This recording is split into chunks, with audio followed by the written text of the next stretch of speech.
According to a new report from NBC News this week, Marco Rubio, the Republican senator from Florida, the man that Trump trashed as Little Marco in the 2015 and 2016 Republican primaries, and the man who, even for a while after that, continued to attack him as Little Marco. Apparently, Little Marco is rising towards the top of Donald Trump's potential shortlist of vice presidential picks. Here is what one Trump advisor had to say. The list is long and it's extremely early in any kind of process. No one's been directly reached out to yet, and I do not expect that for some time. But one veteran GOP operative in Florida said, quote, "It's pretty clear from Trump's orbit that Rubio is in play. It makes sense because he checks almost every box if they can get past both being from Florida." Well, see, that presents a problem in and of itself. You can't have a presidential candidate and a vice presidential candidate on the same ballot when they're from the same state.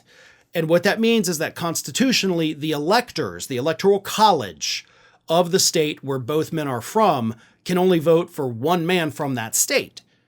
So that would mean Marco Rubio, if he were Trump's running mate and they win Florida, which is assumed, Rubio would not get those electoral college votes to be the vice president, which means, in a weird twist of fate, if Trump were to win, but it's a very close election, we could be looking at President Trump and Vice President Kamala Harris if he picks somebody from his same state. So constitutionally, it's a very dumb idea.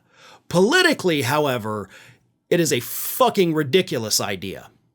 Marco Rubio, as I've repeatedly said for many years here on Ring of Fire, is the dumbest human being serving in the United States Senate right now. He is genuinely a stupid person. But more importantly, he is a stupid person that doesn't appeal to anybody in this country. I mean, Marco Rubio struggles in his re-elections here in Florida, which is a red state now.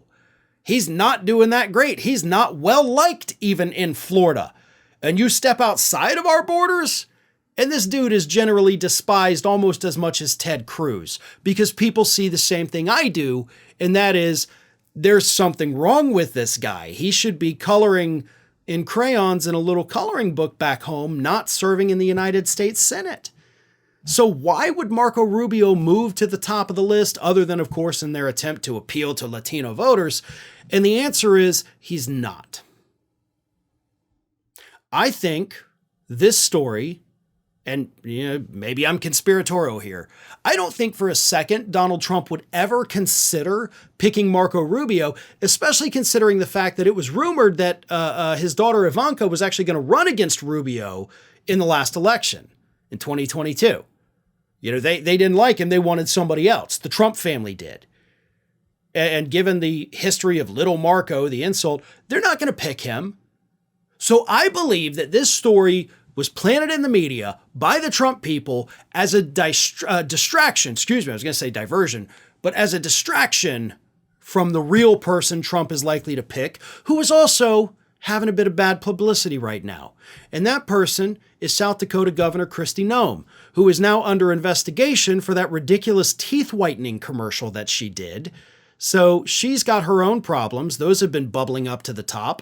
So what better way to take the attention off her, because we're only paying attention to her because she could be a vice presidential pick, than to float something totally ridiculous to the media to make them go pay attention to that. It's classic distraction. Look over here, not over here, this big Republican sleight of hand, and I think there is a 0% chance that Marco Rubio ends up on that ballot next to Donald Trump. Well, folks, we have crossed that 1 million subscriber milestone, but rest assured, we are just getting started here at Ring of Fire.